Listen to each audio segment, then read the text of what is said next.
गोवर्धन महाराज तेरे माते मुकुट विराज। જુદું વિચારે આપણો વિરોધી કે આપણો વેરી નથી થઈ જતો, એ ખાલી જુદા વિચાર વાળો છે. આપણી તરત આપણાથી કોઈ જુદી વાત કરે, આપણાથી કોઈ જુદું વિચાર, આપણે દુશ્મન લાગવાનું. એ દુશ્મન નથી થઈ જતો, એનો જુદો વિચાર છે. અને વિચારને આપણે તર્ક આપી આપી કન્વિન્સ કરીને બદલી શકીએ. ભગવાન ઉત્તમ ગ્રસ્થાશ્રમ, ભગવાન તો દરેક સંબંધોમાં આદર્શ રૂપે પોતાને પ્રસ્થાપિત કરે છે. એ પિતા તરીકે હોય, પુત્ર તરીકે હોય, પતિ તરીકે હોય, સખા તરીકે હોય, દરેક સંબંધોમાં ભગવાન પરફેક્ટનેસ છે. સંબંધો તોડવાની વાત કૃષ્ણ ક્યારે કરતા નથી, સંબંધો સાચવવાની વાત ભગવાન કે કઈ રીતે સંબંધોને ઉત્તમ રીતે નિભાવી શકાય. સંબંધો બંધન ન બની જાય એના માટે સાવધાન રહેજો. એને સંબંધ જ રહેવા દો. રૂંધવાની વાત ન થઈ જાય, એકબીજાના માલિક બનવાની વાત ન થઈ જાય, એકબીજા પર જોર ચલાવવાની વાત ન આવી જાય. પણ જ્યાં એકબીજાના વિચારોને સન્માનની વાત હોય ત્યાં જ સંબંધો હોય છે. બાકી માલિક બની, બોસ બની બહુ સારું છે, પણ એકબીજાને સન્માન આપીને રહેવું, એકબીજાની લાગણીઓને સાચવી લેવું. કે ક્યારેક એનો પ્રભાવ પેલું લાગે તો આ સહી લે, ક્યાંક આનું લાગે ત્યારે આ સહી. એકબીજાને સાચવી લેવામાં, ઘરમાં એકબીજાની વાત માનવામાં આપણે નાના નથી થઈ જતા. એ બહાર બધું ભલે હોય તમારું, પણ ઘરે બહાર પડેલા સન્માનો માથે રાખીને ઘરમાં ઘૂસ્યા ને તો નહીં ઘરનારનો નહીં બહારના રહેશે. બહારની તમારી પદવીઓ બધી બહાર રાખજો. ઘરે તો એક પિતા, એક પુત્ર, એક પતિ, એક ભાઈ, એક બહેન, એ જ પ્રવેશવું. સાચી સફળતા જ એ છે. કારણ કે તમે આર્થિક રૂપે સફળ થયા, કદાચ કોઈ કલામાં તમે જ રીતે સફળ થાવ, પણ એક પારિવારિક રૂપે સફળ થયા કે, એક સામાજિક પ્રાણી તરીકે તમે સફળ થયા કે, એનો વિચાર કરજો. ધર્મ ત્યારે જ ટકે છે જ્યારે ઉત્તમ પરિવારો સમાજમાં હોય છે. અને જ્યારે બહુ સુખ આવે, સગવડતા આવે, દરેકને સામર્થ્ય મળે, ત્યારે ભેગા રહેવું ઘણીવાર બહુ કઠિન થઈ જાય. હું મારું કમાઉં છું, તું તમારું કમાવ, હું તમારી કેમ ગરજ કરું, હું તારી ગરજ કેમ કરું. બસ આ ગરજ એ સંબંધ નથી. પણ સમર્થ હોવા છતાં પણ તમે સામેવાળાના મનને રાખતા શીખ્યા છો તો તમે આદર્શ પારિવારિક વ્યક્તિ છો. મને તમારે કોઈ ગરજ નથી. ગરજ જ ચૂકવે એવું કોણે કહ્યું? પ્રેમ પણ ચૂકવતા શીખવું પડે છે. આપણને એમ થાય કે ગરજ જ ચૂકવે માણસ, કે ડિપેન્ડ હોય તો એને ગરજ છે તો ચૂકીને રહેશે, એવું જ કે પ્રેમ પણ ઘણી વાર એમ થાય કે પેલા તો બધું કયું માને છે આમ, કારણ એને લાગણી છે એના પર. એક આદર્શ પતિ છે, એ આદર્શ પત્ની છે, એટલે એના મનને સાચવી લે છે. શું મન સાચવતા તમને આવડે છે?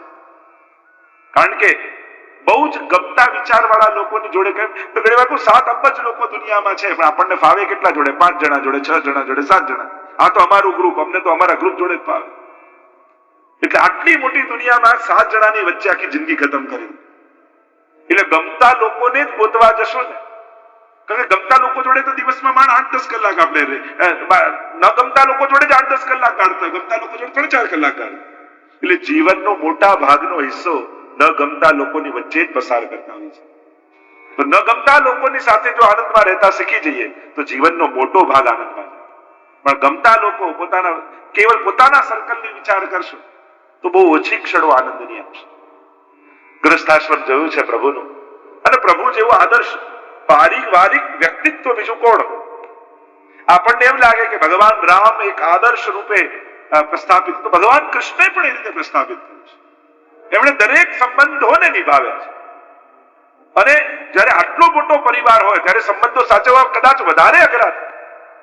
જ્યાં 1-2 વ્યક્તિત્વ હોય તો કદાચ રામની જેમ એ 1-2 વ્યક્તિત્વને સાચવી શકાય, પણ જ્યારે આટલું મોટું હોય વિસ્તાર, ત્યારે ઘણીવાર નિભાવવું કઠિન. પણ ઉત્તમ પરિવાર, ઉત્તમ આદર્શોની વચ્ચે જીવવું એ શ્રેષ્ઠ પારિવારિક વ્યક્તિ કહી શકાય. પારિવારિક રૂપે સફળતા એની કહી શકાય. આગળ સુદામા ચરિત્રનું વર્ણન આવ્યું. સુખદેવજી વર્ણન કરતા બોલ્યા, બ્રાહ્મણ લૌકિક ધન કદાચ એની પાસે નથી, પણ બ્રહ્મવિદ્ત છે. બ્રાહ્મણ પાસે બ્રહ્મવિદ્ત છે. પોતાનું ભજન, પોતાનું પઠન પાઠન, પોતાનું સ્વાધ્યાય એ બ્રાહ્મણનું ધન છે. વિદ્યા જ એનું ધન છે. કેવા છે? જો ભગવાનના મિત્ર થવું સહેલું નથી. ઘણા લોકો મારે ભગવાન જોડે ફ્રેન્ડશિપનો સંબંધ છે. ઘણા લોકો આઈને કે જેને કંઈ કરવું ના હોય, જો લોકો એવા સારા લોજિક આપીને પોતાને છેતરતા હોય, જેને કંઈ ન કરવું હોય તે શું કહે, આપણે તો બધાને માનીએ. એટલે સમજી લો કે કોઈને માનતો નથી. જેને કંઈ જ ન કરવું હોય, લોજિક સારા, મારે તો દિલ ચોખ્ખું છે ને, મારે ક્યાં કઈ સેવા પાઠ પૂજાની જરૂર છે. ભાઈ તો તું કે છે, બધાને પૂછ તો ખબર પડે. એટલે આવા સારા સારા લોજિકો આપણે ગોતી લઈએ, પણ ક્યાંક આપણી જ જાતને આપણે છેતરતા હોઈએ છીએ. એટલે તમારી બુદ્ધિ ક્યાંક તમને ન છેતરી જાય એના માટે સાવધાન રહેવું. આપણને એમ થાય કે આપણી બુદ્ધિ બીજાને છેતરે, અરે સૌથી વધારે આપણને છેતરતી હોય છે.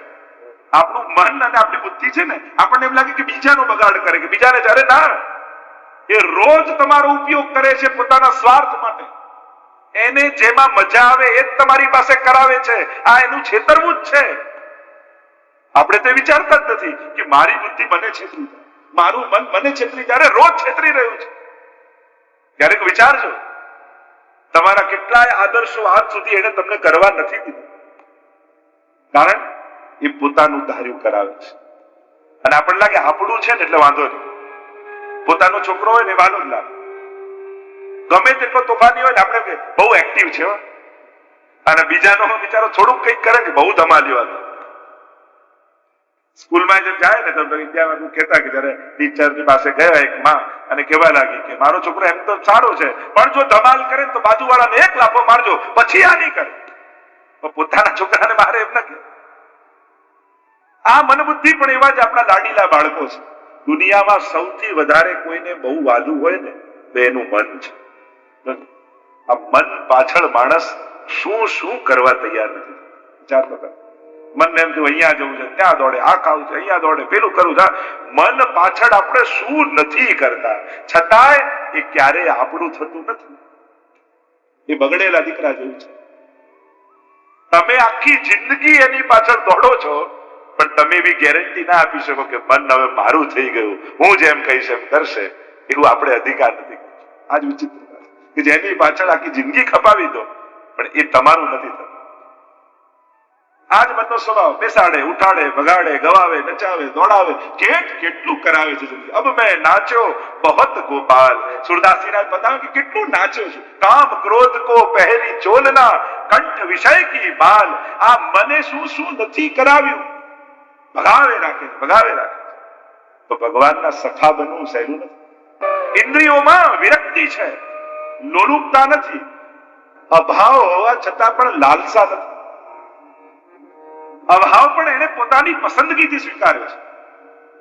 મારે અયાચક થઈને રહેવું છે, એ સુદામાજીની મજબૂરી નથી, એ એમની પસંદગી છે. જો ઘણીવાર સાત્વિકતા એ આપણી પસંદગી હોય, મજબૂરી ન હોય. કઈ ખાવાનું ઘરમાં રહ્યું ન હોય, આજ મારો ઉપવાસ છે, તો એ વ્રત ન કહેવાય. ભૂખ્યા સુઈ ગયા એને વ્રત ન કહેવાય.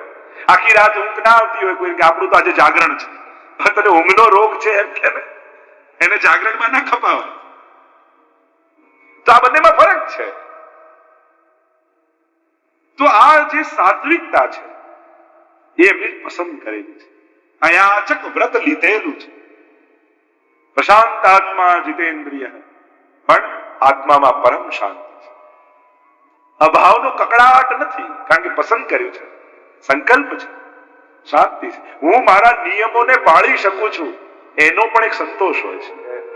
તમે જયારે ક્યારેક ઉત્તમ સંકલ્પો સાથે જીવતા હોય ને, તે ઉત્તમ સંકલ્પો તમે જીવી રહ્યા છો, એનો સંતોષ એવો આવે કે ક્યારે અભાવનો વિચાર જ ના. પ્રશાંત આત્મા જીતેન્દ્રિય, ઇન્દ્રજીત છે, વિષયોની લાલસા નથી. પત્ની કહે છે, નાથ, આપ આપના સંકલ્પોને જીવો, બધું બરાબર, હું પણ આપની અર્ધાંગીની આપના બધા કાર્યોમાં સાથ આપવાનો સંકલ્પ મેં પણ લીધેલો છે, પણ આ બાળકોને ભૂખ્યા સુઈતા જોઈ શકતી નથી. બાળકો જયારે ભૂખ્યા થાય, રાતના સમય કે માં મારે કંઈક ભોજન કરવું છે અને હું કાલે તને આ બનાવી આપીશ, કાલે આ ખવડાવીશ, એવી વાર્તાઓ કહેતા કહેતા હું એમને સુવડાવી દઉં, પણ ભૂખ્યા પેટે સૂતેલા બાળકોના ચહેરા મારાથી જોવાતા નથી. નથી કહેતી કે માંગવા જાઓ, પણ એવું સાંભળ્યું છે કે એક વાર કોઈ દ્વારકાધીશના દર્શન પણ કરી લે તો એના જન્મ જન્માંતરના દુઃખો નિવૃત્ત થઈ જાય છે, એનું દારિદ્ર્ય ટળી જાય. વારંવાર જયારે પત્ની કહેવા લાગ્યા ત્યારે સુદામાજીને એમ થયું કે આ પત્ની નથી કહેતી, ભગવાન બોલાવી રહ્યા છે. પ્રભુ મને મળવા માંગે છે એટલે આને નિમિત્ત બનાવીને વારે ઘડીએ મને બોલાવી રહ્યા છે. આપણે ત્યાં તો નારાયણદાસની વાર્તા આવે ને કે જ્યારે બહુ વ્યસ્ત દુકાનમાં રહેતા ને વ્રજમાં જવાની બહુ ઈચ્છા એમને રહેતી ગુસાઈજીના દર્શન કરવાની. હવે જઈ ન શકે એટલે એમણે શું કર્યું, એક નાનું બાળક પગારથી રાખ્યું. એનું કામ શું, 2 ઘડી થાય એટલે યાદ અપાવે કે ભૈયાજી ગોકુલ કબ ચલોગે, અને આટલું યાદ અપાવે એટલે મૂર્છિત થઈને પડી જાય, મનથી ગોકુલમાં પહોંચી જાય, પાછા જાગે ને કામે વળગે ને 2 ઘડી થાય એટલે પેલો ફરી બોલે ભૈયાજી ગોકુલ કબ ચલોગે, અને પાછા મનથી ત્યાં પહોંચી જાય અને મૂર્છિત થઈને પડી જાય. ઘણી વાર આપણા રોજબરોજના જીવનમાં પણ ભગવાન ઘણીવાર કોઈની જીભ ઉપર બેસી આપણને સંકેત કરતા હોય છે, અને એ સંકેત આપણે સમજવો જોઈએ. એ કદાચ આપણા કલ્યાણ માટે. વિચાર કર્યો કે વારે ઘડિયા બોલી રહ્યા છે તો મને હવે આ બોલતા હોય એમ નથી લાગતું, મારો દ્વારિકાધીશ, મારો પરમ મિત્ર મને બોલાવતો હોય ને એવું મને પાસે છે. ઠીક છે, તું આટલું કહે છે તો કાલે હું દ્વારિકાધીશ. પણ આવી અવસ્થામાં પણ શું વિચાર કરે છે? એમ નથી કહેતા કે આખી રાત આપણે બેસીએ લિસ્ટ બનાવીએ કે શું શું માંગીશું. સુદામા તો એ કહે છે ખાલી હાથે કેમ મિત્ર પાસે જાઉં, હું ત્યાં જઈને એને શું આપીશ, મારા મિત્રને ત્યાં જવું છે. આપણે ત્યાં કહ્યું છે ભગવાન, રાજા, ગુરુ, મિત્રને આગળ ખાલી હાથે નહીં જવું. આ શાસ્ત્ર આજ્ઞા છે. અને શું આપીશ એનો વિચાર કરે છે. નાથ આપણે ત્યાં તો કાંઈ નથી, તાંદુલ પડ્યા છે. મારો પ્રભુ તો એવો દયાળુ છે ને, જે લઈ જશે ને ભાવશે. 4 મુઠ્ઠી તાંદુલ ભર્યા, પોટલી બાંધી લટકાવી, ઉગાડું શરીર, એક ધોતી પહેર્યું છે, હાથમાં લાકડી લઈ સુદામાજી પ્રભુના નામનું સંકીર્તન કરતા કરતા દ્વારિકા તરફ ચાલ્યા છે. કૃષ્ણ શરીર, ભૂખ્યું પેટ, થાકી ગયા. એક વૃક્ષ આવ્યો, એની નીચે છાંયડામાં સૂઈ ગયા. પ્રભુને થયું કે મારો ભક્ત જો 4 ડગલા ચાલે તો બાકી બધા ડગલા હું ચાલે. યોગ નિદ્રામાં એમને ઉઠાડ્યા અને દ્વારિકાની બહાર લાવીને મૂકી દીધા. આંખો ખુલી ને જુએ તો કોઈ નગર છે. કોઈ જતો હતો, એને પૂછ્યું કે આ કયું નગર? આ તો દ્વારિકા છે. અરે હું દ્વારિકા આવી પણ ગયો, મને તો ખબર ન પડી. શોધતા શોધતા કે મારા દ્વારિકાધીશનો મહેલ ક્યાં છે. 4 બાજુ સોનાની દ્વારિકા ને સુદામાજી જુએ છે. ઓહો, મારા પ્રભુની આવી સુંદર દ્વારિકા. પ્રભુનો મહેલ જોઈને ચકિત થઈ ગયા. આવા સોનાના મહેલમાં મારો મિત્ર રહે છે. દ્વારપાલ ઉભા છે ને જઈને કહ્યું, અંદર જઈને સમાચાર આપો પ્રભુને કે એમનો મિત્ર સુદામા આવીને બહાર ઉભો છે. દ્વારપાલ કહે, તારા જેવા તો માંગવા વાળા રોજ આવીને ઉભા હોય, અમે જો પ્રભુને કહીએ તો રાજકાજ પ્રભુ ક્યારે કરે? રાજા પ્રભુ તને ન મળે.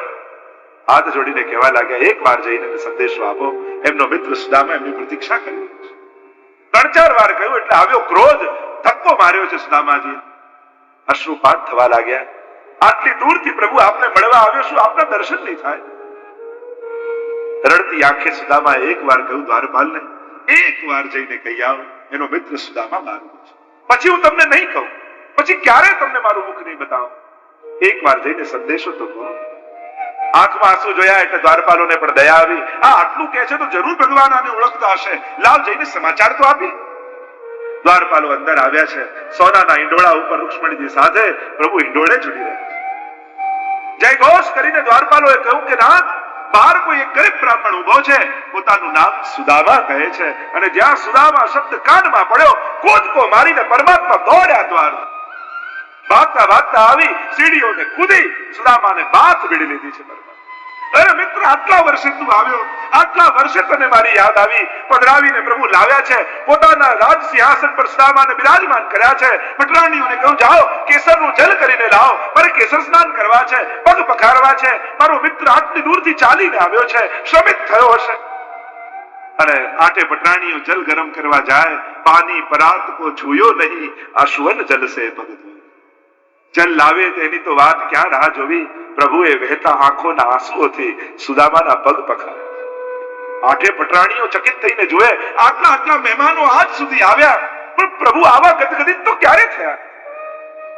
આવો સાધારણ ગરીબ બ્રાહ્મણને જોઈ પ્રભુ આટલા બધા ઉત્સુક કેમ છે? રાત્રિના સમયે ભોજન કરવા માટે બિરાજમાન થયા છે, પોતાના વસ્ત્રો પહેરાવ્યા છે, પોતાના શૃંગાર આપ્યા છે, ભોજન કરવા વિરાજ્યા. ભોજન કરતા કરતા પ્રભુ નાનપણમાં જ્યારે શાંતિપનીના આશ્રમમાં વિદ્યા અભ્યાસ કરતા હતા ઉજ્જૈનમાં, એ દિવસોને પ્રભુ યાદ કરે છે. સુદામા, તને યાદ છે આપણે એ દિવસો સાથે વિતાવ્યા હતા, કેવો આનંદ કર્યો હતો. સુદામાજી પણ મલકાય છે, હા પ્રભુ ખૂબ આનંદ કર્યો હતો. તને સુદામા યાદ છે, એકવાર ગુરુ માએ આપણને લાકડા લેવા મોકલ્યા હતા અને ચણા તને ભરી દીધા ખિસ્સામાં, કહ્યું કે વાટીને ખાજો. અને ઝાડ જ્યારે વરસાદ પડવા લાગ્યો, વૃક્ષ ઉપર આપણે ઉપર નીચે બેસી ગયા અને મેં પૂછ્યું કે કઈ માએ આપ્યું છે, ત્યારે સુદામા તું એકલો ખાઈ ગયો.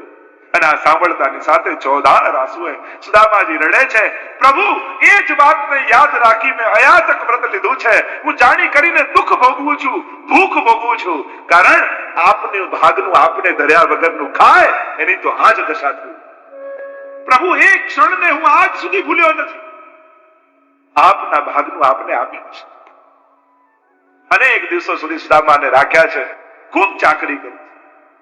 મનોમન સુદામા પ્રસન્ન થાય છે, સારું થયું પ્રભુએ મને કંઈ આપ્યું.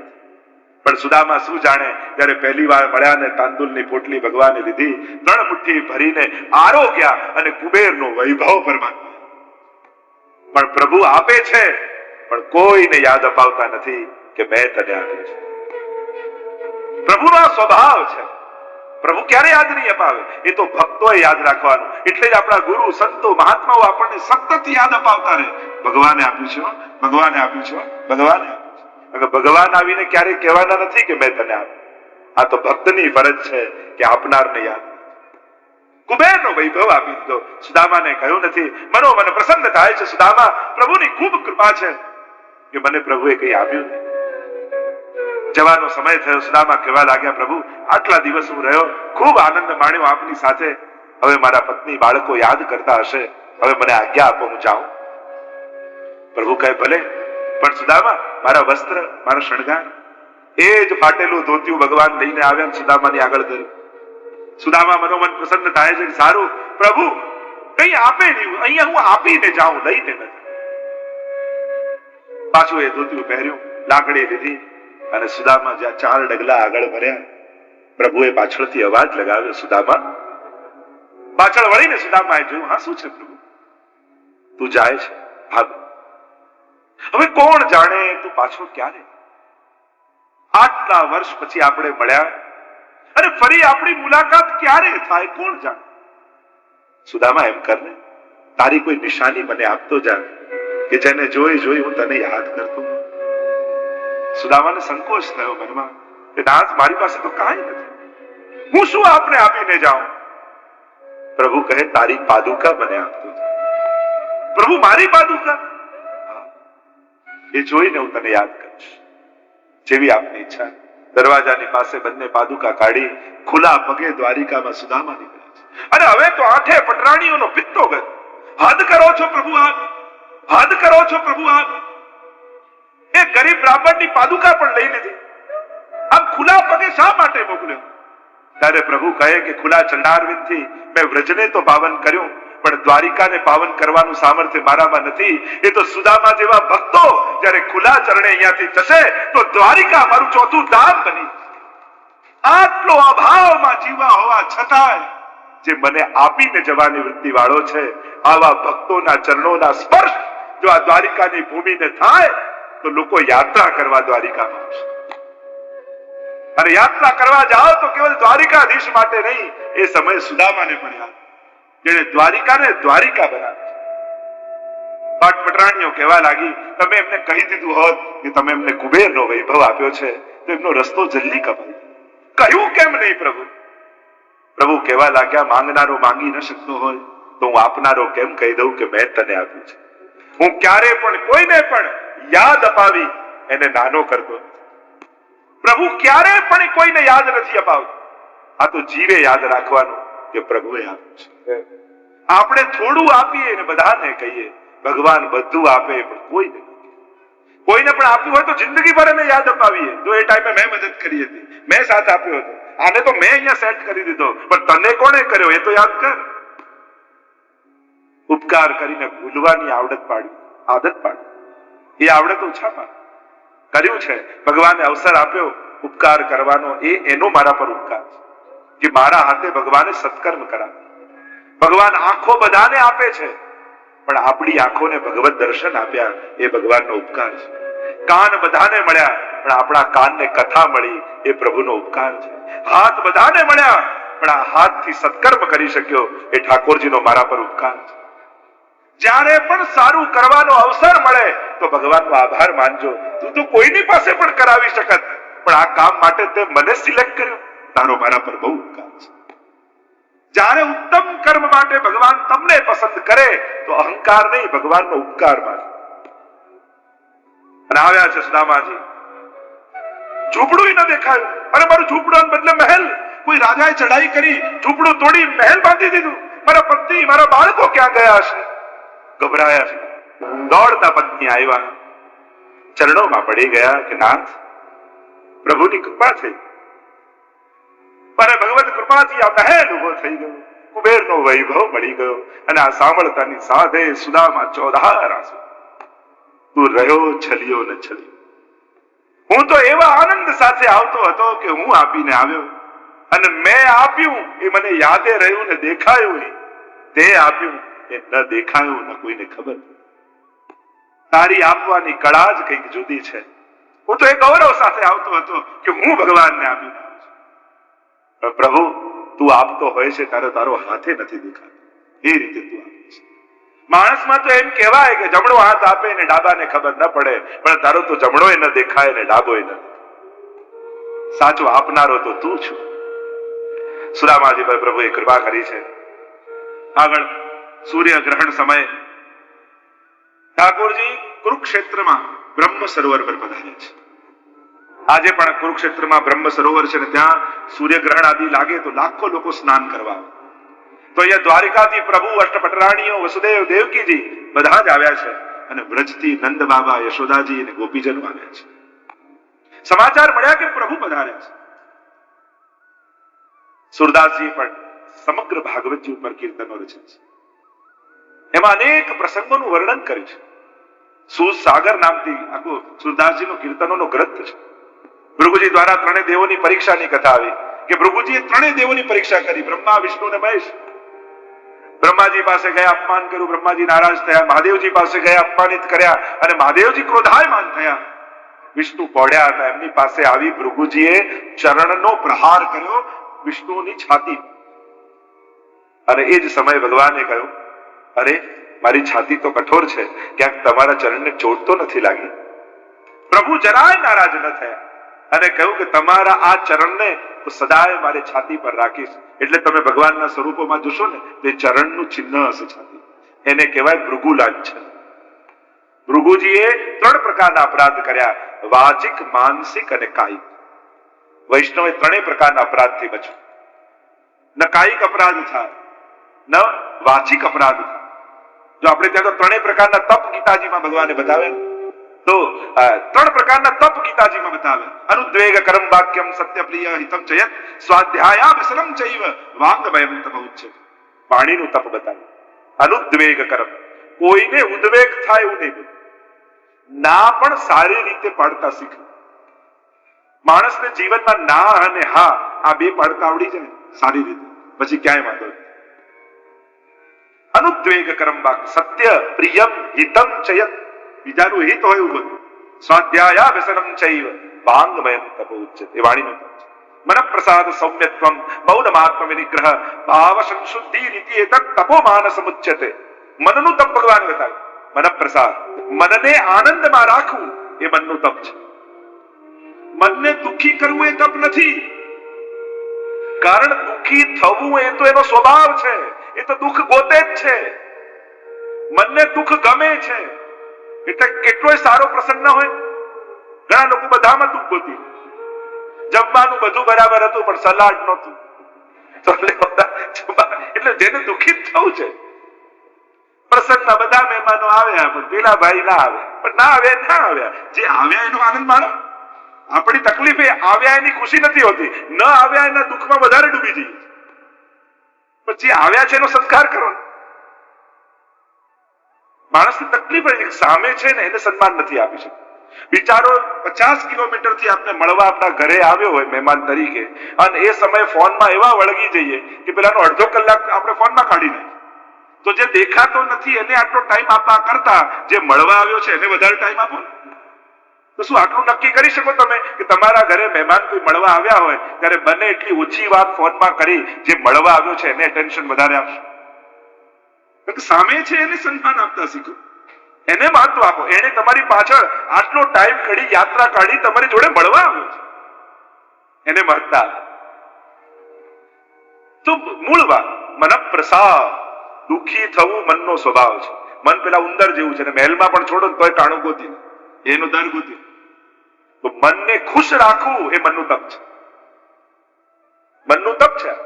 તમે નક્કી કરો છો કે તમે મનનું તપ શરૂ. આપણે તો ઘણા એમ માનીએ કે દુઃખી કરવું એ તપ. ના, ગીતાજીમાં ભગવાન કે મનને ખુશ રાખ એ મનનું તપ છે. કારણ કે ખુશ રાખવું અઘરું છે. નક્કી કરો કે મારે મનને દુઃખી થવા દેવું નથી, તો તમે તપ કરી રહ્યા છો.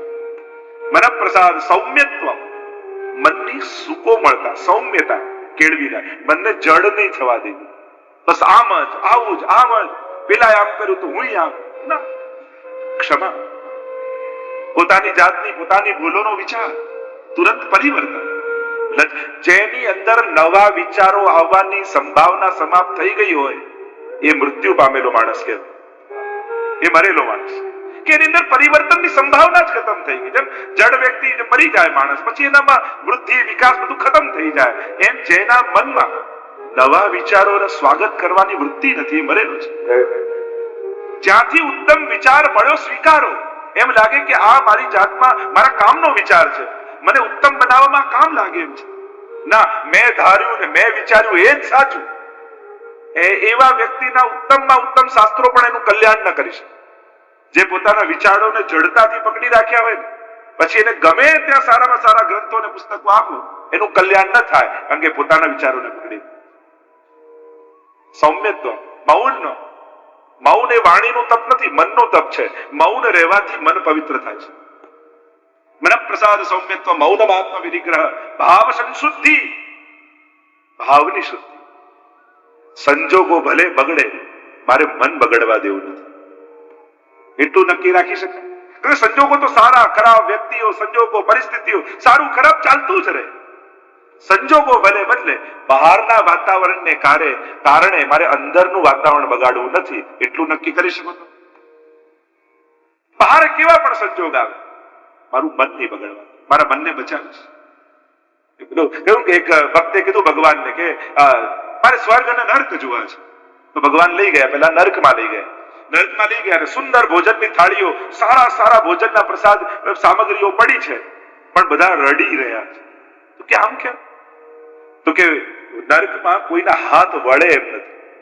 બધું ઉત્તમમાં ઉત્તમ સામે છે, પણ કોઈના હાથ બેન્ડ ના થાય, સીધા જ રહે. એટલે ખાય કઈ નહીં, બધું સામે પડ્યું પણ ભૂખ્યા રડે છે. ત્યાંથી ભગવાન સ્વર્ગમાં લઈ ગયા. ત્યાં પણ એવું છે, સરસ થાળી, ઉત્તમમાં ઉત્તમ સામગ્રીઓ જમવાની પડી છે, અને ત્યાં પણ કોઈના હાથ વળતા નથી, છતાંય બધા ખુશ છે. તો આપણે રાજી કેમ છે? કારણ કે આ સ્વર્ગ છે ને, બધા કોળીઓ ભરે, પોતે તો ન ખાઈ શકે, પણ સામે બેઠો એને ખવડાવે, તો આ એને ખવડાવે, પેલો આને ખવડાવે, બંનેનું પેટ ભરાય ને બધા પ્રસન્ન રહી. બસ આ જ સ્વર્ગ અને નર્કનો ફરક છે. કેવલ પોતાની ખાવાની વૃત્તિ વાળો એ નર્કમાં છે, પણ બીજાને ખવડાવીને ખુશ રહેનારો એ સ્વર્ગમાં છે. ઉત્તમ વિચારો સાથે જીવવું, ભાવની શુદ્ધિ સાથે જીવવું. અને ભાવને શુદ્ધ કરવાનું ઉત્તમ સ્થાન હોય તો એ કથા, સત્સંગ અને મંદિર છે. જ્યારે તમારું મન ડિસ્ટર્બ હોય, મન બગડ્યું હોય, કોઈના માટે દ્વેષ, ક્લેશ, ક્રોધ કંઈ પણ થયું હોય, તો બીજે જવા કરતા ઠાકોરજી પાસે જઈને અડધો કલાક બેસજો. તમારું ભાવ શુદ્ધ થયું છે, પ્રભુ તમને પવિત્ર કરી દેશે, તમારું અંતઃકરણ શુદ્ધ થઈ જશે, તમને આનંદ આવવા લાગશે. પણ પછી ક્રોધ આવી ત્યાં ના કાઢતા, નહીં તો ઘણાનું ખતમ જ ના થાય મસાલો. એક નક્કી કરો કે જેના પર ક્રોધ